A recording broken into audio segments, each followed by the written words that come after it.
Hi everyone, I'm just going to do a quick little video today about an update that's come out on Fusion recently.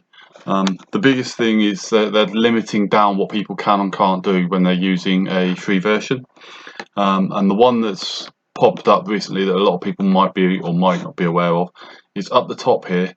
They're giving you a capacity of only being able to work on 10 items or 10 projects at any one time. Once you've reached your 10, you then can't work on any more until you basically remove some out of your limit of 10. Now this isn't really as big a deal as it may sound. Essentially, if you come over to the top left up here, you've got the 9 squares here is your data panel. If you click on there, you can then go into any of your files and change them from read-only to editable, and you can see it just increases. And when you've decided you're finished with that one for the time being, just go back to change it to read-only.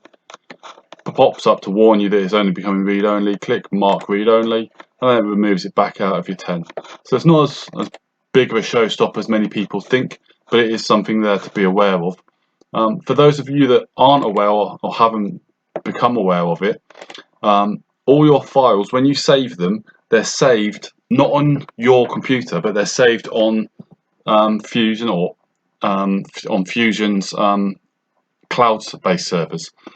So all your files are still here on the side. You can come into them, you can double click to open them, and if you don't want any of them, you can just scroll back through your history, or you can right click and delete it from the files that you've got.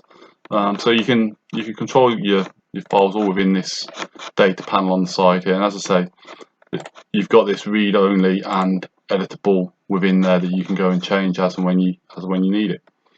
So just that quick little update today. Nothing too major. If you get any questions, please leave them below. Other than that, look forward to seeing you in the next episode.